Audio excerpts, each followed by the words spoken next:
de ce que vous protégez aujourd'hui. Et c'est ça qu'on a oublié. On a oublié de faire participer les citoyens, parce qu'on n'arrêtait pas de parler de souveraineté alimentaire, qu'on était là depuis 154 ans, sauf que le principal c'était tout le monde passe, n'arrête pas de klaxonner pour nous soutenir, mais nous on était tellement la tête dans la lutte que dans la protection du politique, on a tout oublié. Quoi. Donc, et là on s'est réveillé, on nous a réveillés. On savait lutter, mais on ne savait pas. Et puis il fallait absolument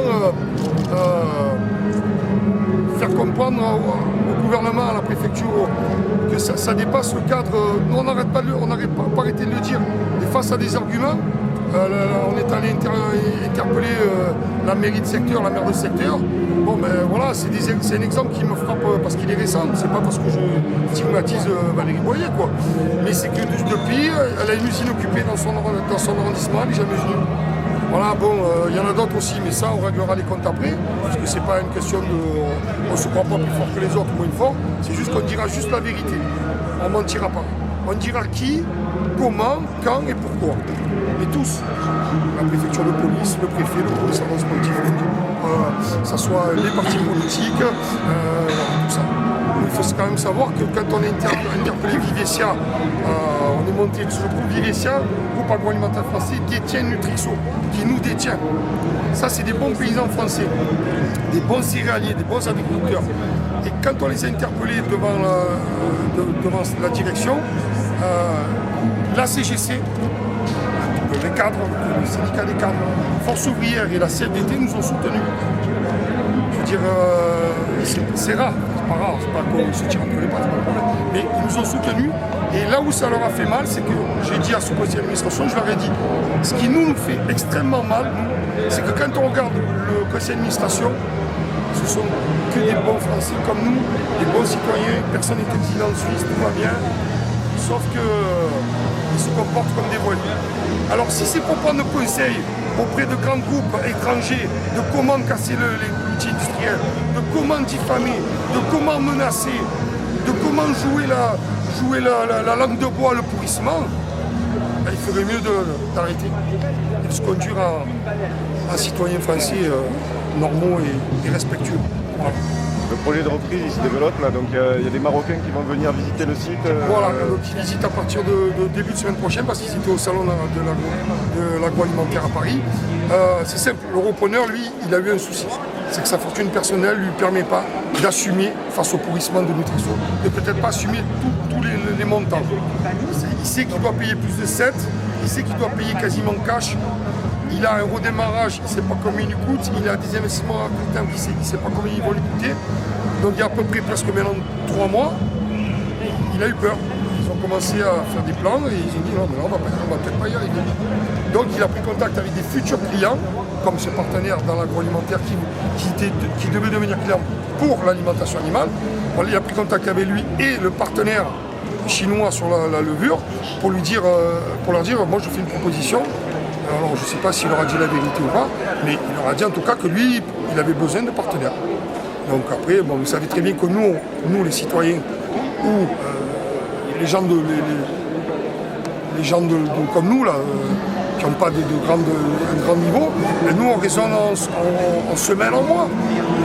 Nous maintenant, nous les salariés, on raisonne en heures et en jours, mais face à nous, tout le monde, même le repreneur, même c'est normal, hein, ils sont comme ça, le gouvernement, eux ils raisonnent en semaine et en mois. Donc voilà, c'est pour ça que si ça peut paraître incompréhensible pour certains, c'est normal qu'on en soit 11 mois. La lenteur administrative, la lenteur pour répondre, font qu'on en est là. Mais ils sont déterminés et je vous dis, la somme que j'ai annoncée, elle va être obligée d'être versée cash parce qu'on sait très bien qu'ils ne veulent pas vendre. Et pour être sûr qu'ils ne refusent pas, ben voilà. Est-ce que vous avez des discussions avec la préfecture? Alors la préfecture, eux ils sont bloqués. Pour la reprise, Bien sûr. Pour faire le point sur la reprise. La reprise, eux, c'est qu'ils sont bloqués. Ils sont bloqués sur la préfecture sur leur déclaration. Vous savez très bien que demain, tu déclares quelque chose officiellement, c'est difficile après de changer d'optique. Et eux, ils se sont enfermés sur la revitalisation et le démantèlement. Donc le préfet est bloqué. Nutrixo lui a dit, mais attendez, même là, comme par hasard, on n'a plus de nouvelles de la préfecture, on nous laisse faire ce qu'on veut dans l'usine. On s'est barricadé, ils comprennent bien que maintenant... Depuis que vous avez reoccupé l'usine, Tout à fait. Vous avez aucun contact? Non, aucun contact, sauf que la préfecture a ouvert la porte. Presque plus de 15 jours, ils ont compris qu'ils ne s'en sortiraient pas. Parce que là, s'il faut menir les CRS, on sortira peut-être. Mais ça va pas se passer comme ça. Alors donc vous avez une rencontre prévue Non, pas de rencontre prévue. Pour le moment, on attend que le repreneur fasse sa nouvelle offre d'achat avec ses partenaires. Et à ce moment-là, tout va s'enchaîner directement. Et par contre, on est malin, parce qu'il n'y a pas... d'être malin, c'est pas que le bénéfice de certains. C'est que nous, on veut toujours mettre quand même l'État médiateur. Parce qu'eux, ils sont actionnaires de Nutriso. de 11%, c'est ça? 11%. Oui. Donc il faut un peu qu'ils prennent la responsabilité. Je veux dire, nous, les citoyens, si c'est pour nous dire comment vivre, comment travailler, quand eux, ils ne sont même pas capables de savoir vivre et de savoir travailler, peut-être qu'ils arrêtent un peu. Quoi. Donc là, on les laisse au milieu. Comme ça, on est sûr qu'il n'y a pas de souci. Le commissaire d'ordre productif, empêtré dans sa demande de caution bancaire depuis 9 mois, que Nutriso n'arrête pas de lui rabâcher, c'est vous qui avez demandé. Nous, on ne voulait rien, presque. Et donc voilà, ils sont bloqués. Alors nous, on a pris le taureau par les cornes et on y est allé. Voilà, quand tu prends la parole, c'est l'aspect humain.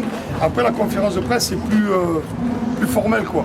En réponse à ce que je viens d'entendre, d'ailleurs, j'aimerais bien avoir une copie du... Là, Voilà, super, voilà. Voilà. C'est là où tu comprends que y a l'homme politique, l'homme avec un grand H, pas la femme ou l'homme politique pour faire plus simple, tu sens qu'il a compris le dossier, qu'il a travaillé, qu'il a compris déjà. Parce qu'il y en a, quand tu les reçois, ils ne savent même pas où il est le moulin moral, tu te dis, bon, ils me prennent. Donc nous, par contre, on a toujours été soutenus par toutes les collectivités. Mairie de Marseille, mairie d'arrondissement, la communauté urbaine de communes, le conseil régional et le conseil général. On a été soutenus au début. Après, on leur a dit, bon, c'est bien gentil de faire des lettres. Vous voyez bien que les lettres au préfet, les lettres à Nutriso, ils s'en foutent. Donc, on va maintenant, au-delà du soutien, maintenant, vous allez prendre position. Ils l'ont fait. Sauf que ce qui se passe dans toutes ces luttes, c'est la convergence. Nous, on a été sauvés par la convergence des luttes. Voilà. S'il n'y a pas les collègues du Grand Conseil de la Mutualité, du port autonome, s'il n'y a pas les dockers, s'il n'y a pas EDF, s'il n'y a pas Air France, s'il n'y a pas Fralib, s'il n'y a pas la mine Gardanne, les collègues de Gardanne, s'il n'y a pas les télécoms, s'il n'y a pas la santé, je pourrais alors, dans une demi-heure, je suis encore en train de vous citer, donc tous. Nous, on était voués on ne pouvait pas réussir. C'était impossible, franchement, c'est pas on n'est pas là à se passer la brosse entre nous, on se parle franchement. Donc, on n'aurait jamais pu, première chose. Après, qu'est-ce qui se passe? C'est que à chaque fois, au-delà du fait qu'ils mettent beaucoup de temps à réagir, c'est la convergence. C'est-à-dire que les collectivités, par exemple, là, vu la situation, nous attendons toujours, c'est quand même scandaleux, un rendez-vous avec la mairie de Marseille centrale. Pourtant, on l'a demandé. On a demandé un rendez-vous avec la CUM. Alors, comment le conseiller régional, qui a pris contact avec le repreneur, qui travaille avec lui, ils doivent se rencontrer dès que la reprise sera faite, comment il peut nous recevoir quelques jours après qu'on ait repris le site? Et quelques jours après, il nous a reçus, sachant que la force publique avait été employée.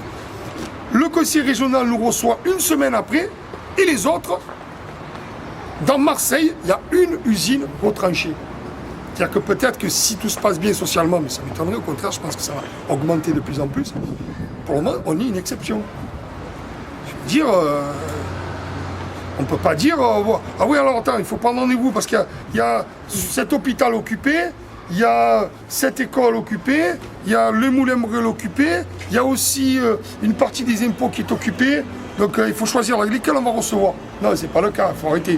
Donc ils sont tous gentils, ils sont là, ils sont pleins d'intentions, et tout ça, à qui ça profite à nos patrons, le groupe Nutriso, qui lui, tranquillement, gagne du temps, balade tout le monde. Donc là, ils nous ont soutenus, mais ils sont des fois aussi frileux que le commissaire d'enseignement productif et aussi frileux que le préfet. Il faut savoir quand même que nous, on a des arguments. Vous n'êtes pas là aujourd'hui parce qu'on est gentil, qu'on fait peine. Hein. On est là parce qu'il y a un moulin, qu'on a un savoir-faire. Presque. Donc voilà, il faut être cohérent. Il fatigue toutes les couches de la population. Voilà, il nous fatigue à tous. Moi, je pense aux jeunes. Voilà, ça suffit maintenant. Ça suffit. Donc, nous, on pose des questions sur tout. On a des réponses à beaucoup de choses. On a des propositions. Et non seulement on ne nous écoute pas, mais en plus, on ne va pas nous recevoir. je vous le dis, quand ça sera le moment, comme je le dis mon proverbe, c'est à la fin du bal qu'on paye les musiciens. Croyez-moi qu'il y en a qui vont ramasser. Si les journalistes veulent m'écouter, il y en a, ils vont en prendre. Mais alors ils vont prendre pour leur grade. Et les noms, vous les aurez, les noms. Croyez-moi que ceux-là, c'est où ils veulent quand ils veulent. On les reçoit ici, ne vous inquiétez pas, on leur fera une haie d'honneur, vu le peu de mobilisation qu'ils ont eu pour nous et le peu de dégâts. Mais on va rester positif, ça on le laisse de côté, c'est pas grave. Parce qu'en vérité, là on s'enflamme parce que la fatigue, parce que tout ça. Mais le plus positif, c'est nous tous aujourd'hui. C'est magnifique et ça montre que ce moulin va le sauver. C'est tout. Voilà.